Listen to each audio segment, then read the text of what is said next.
I guess whoever bought out this one is a pretty fun guy. What's good, YouTube? And welcome to the third market watch in a row, 3 days in a row. Don't expect it tomorrow. I'm getting my teeth drilled. That's the only thing you'll hear about the dentist today. Now, on Mushroom Man being the wrong Mushroom Man for the buyout after we did see the good old Metal Raiders one bought out before, I think this is simply because people started looking around at vanillas after buying out Wretched Ghost of the Attic because it got a really good memento card where it's able, if it's normal or special, target any memento card in your graveyard except itself, add it to the hand, and then if this is sent to the graveyard by any memento monster effect, you special summon this card. So easy recursion slash effect trigger and resource game. It's cool to see these legacy cards get that support, but this isn't really part of the support itself, the vanilla. It's more, it caused people to look around, get some member berries, put some money out. This is something I've always pulled out of bulk to collect. I never personally spent money towards these kinds of cards, but they are unique collectibles that have a niche of people after them. I just don't think they're necessarily the big spenders on the market that are truly after these ones, right? Now let's go ahead and talk about the Fire Avatar slash Fire King Structure Deck spoiler, because for once, a structure deck kind of wrecked the market on a lot of cards. Drone Lockbird is confirmed for a reprint, where this would be missing from, say, the Rarity Collection, because it's not nice and tons of different rarities in there. The Tama Rare got short printed, if you might recall. Then the structure deck has been a long time ago with that 420 Blaze It price, and the rest of them are kind of pricey for what this card is and how many printings it's had. Also on that list is Infinite Impermanence, but I put Drone Lock ahead as a reprint of this because this will also be in the Rarity Collection. Then you have Solemn Judgment in here, and every single version of this card was creeping back towards $3+ despite so many freaking printings, so it's always nice to see this in one of my old back in my day cards that I would use, right? Then Coach King Giant Trainer getting a reprint, solidly easy access is nice. This should murder the value for the most part outside of people who want to max rarity this card in the future, and I would imagine that would peak at 8 to 12 maybe in the future, but in the immediate you'll probably see a pretty big dip on this card. Blaster is in there, which is nice because the secret was starting to spike. The rare has been doing nothing but going down though, but if people really were trying to give this some hype, this could have easily spiked, so an easy access structure deck version is good to see. And finally, Bonefire Colossus was on buyout mode before people were talking about synergy.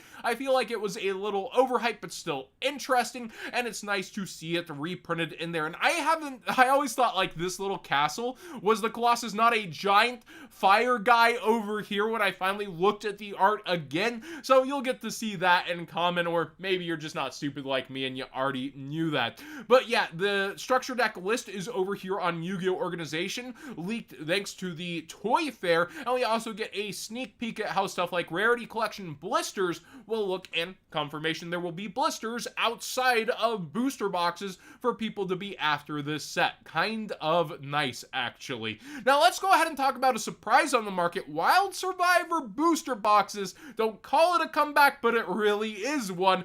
They were down towards $44 all the way $43, and they've spiked back to being a break-even or even successful set at $60 to $65.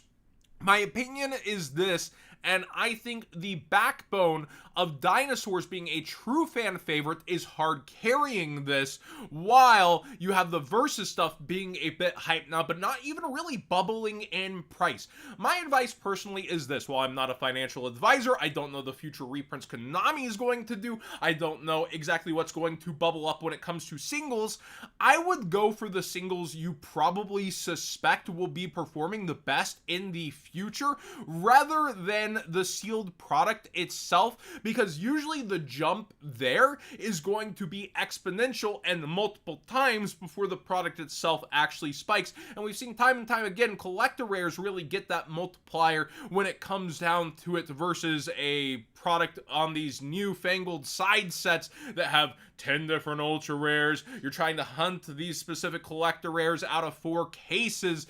It's pretty bad, right? Tenki I could see going up up one day, and it's one of the bottom collector rares in here. But the versus stuff, as URs, they're mostly down outside of, where is actually Raisin? Is Raisin down too? Yeah, he's all the way over here at 15 actually with everything else. I'm just blind. So a lot of this deck is actually down despite seeing some success and a lot of conversation, but it's the dinosaur stuff, the fan favorite, atop the set with that true potential of, if this doesn't get reprinted in a long time, well, hey, this will be some real value if dinosaurs come back again. That's why I think things like this and maybe generic zombie stuff, etc., would be really good to have in these side sets, and I think that's the actual backbone here, rather than the versus, surprisingly. Like, the versus is value as a deck building set deck, but I think the true long-term value is kind of the dinosaurs here.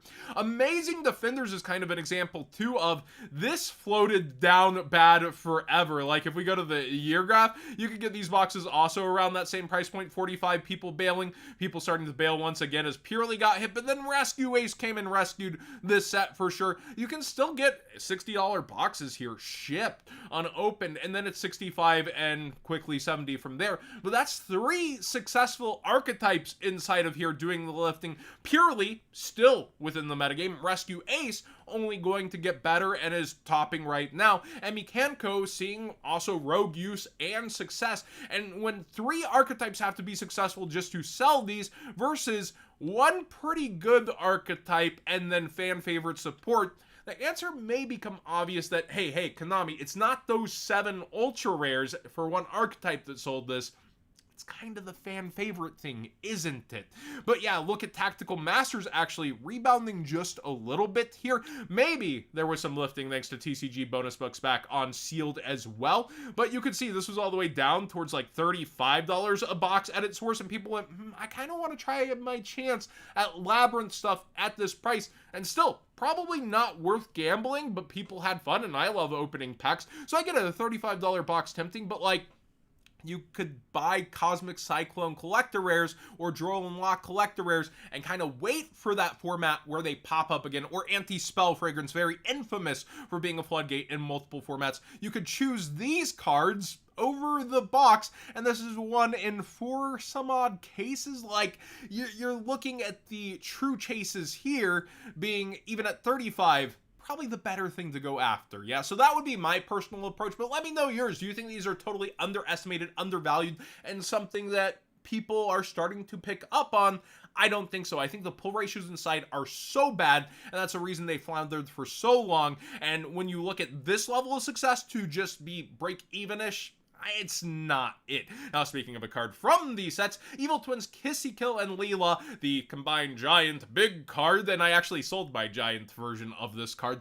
This is going up as it combos with the other Evil Twin Trouble Sunny along with Artemis Slay. So people bought out Artemis Slay, now they're looking what to use with it since you got all the Rise Heart gone and now we can send stuff to the graveyard. Well, they're sending Trouble Sunny, and then you can banish this card. You send an Evil Twin monster from hand, deck, or face up on the field, so if you draw your brick, it's still usable, and then you send a card on the field to the graveyard. Then this also can activate from graveyard by tributing 2 link monsters, or hand if you happen to have it in your hand.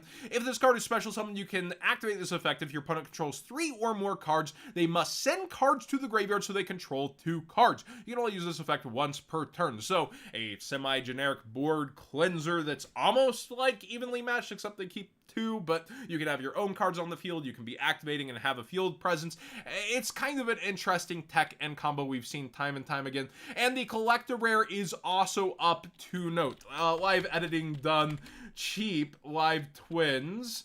The collector rare is also on full buyout mode here as it also spikes. That's why I say, go kind of for the singles, because when we look at Genesis Impact actual sealed boxes, despite all the success, hey, it's down under 45, and it's one of the older ones, and there was a point where people said it's better to rip it open than let it sit there, and they were correct, while Drytron was bigger money, and now it's mainly high-end Live Twin stuff that is a lot cheaper than it used to be. But that's why I would kind of select and pick singles rather than going for the generic sealed, because that's just bleeding value at this point.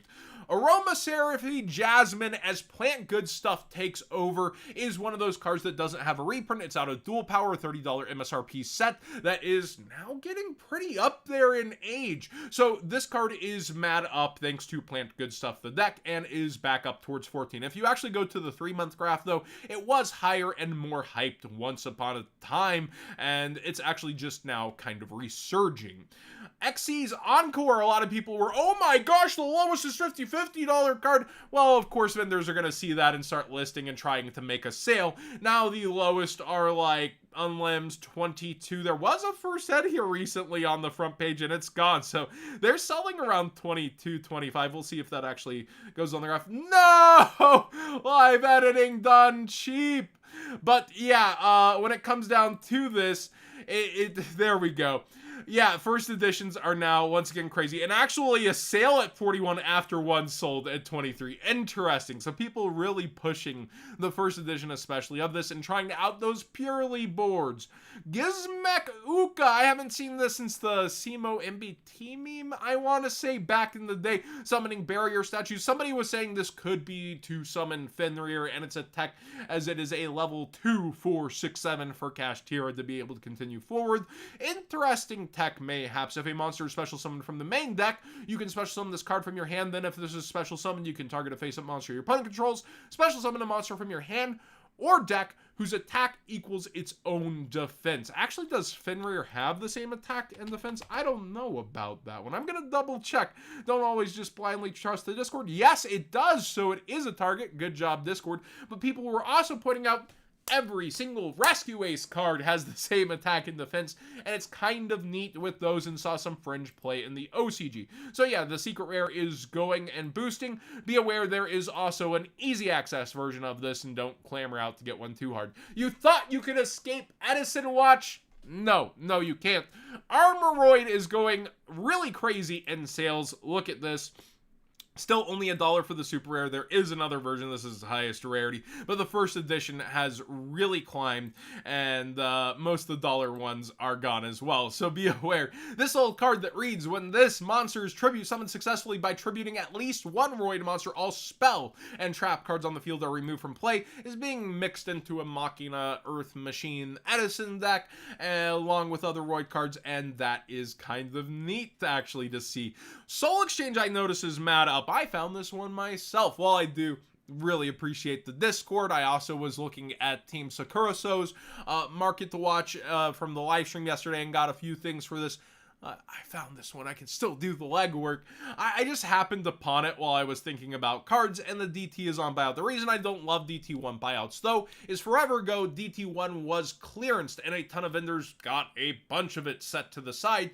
Those piles have probably dissipated over time, but there's still lazy people that will eventually get around to it, and I imagine have quite a few of these that will see this price and start to list it at 6, then 5. That's why I don't love them, but eventually they'll run out of stuff, right? But yeah, there's very few hollow soul exchanges. The ultra rare, not a bad pick either, and has also been kind of going up over time if you look at the graph. Nobleman of Crossout is spiking hard. Apparently it's also seeing play in Edison and cross references to GOAT format. The secret rare of Speed Duels is also one of the highest rarity looks, and nice look for it, and Speed Duel secret rares are pretty darn cool. So this is now lowest 20 with sales back through the 18s on buyout mode, and you can see people have been going at this for some time now. Super Rejuvenation Lart. I'm not exactly sure why this one is going, but the Lart is on buyout mode. Let me know in the comment section down below if you know. It's been steady climbing though, and maybe there's a Dragon Good Stuff deck that I'm missing the typing on off the top of my head, but there are two super rares that look nice out of Mystic Fighters. There's a nice one, and then I would probably go for first edition Joey's World if you're going super before that, but be aware, multiple hollows that look nice, and then the LARP. People do enjoy their Lost Art promos, and I love that promotion. Gotta give Konami a thumbs up once in a while.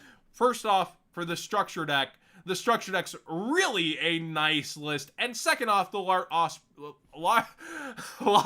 Art promotion. I tried to say Lart and Lost Art. We were always getting sloppy at the end.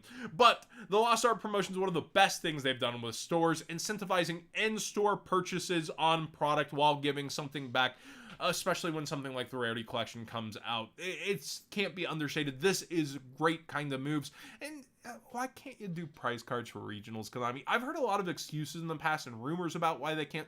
If you can do this for OTSs, you can do it for prizes throughout a season. Come on.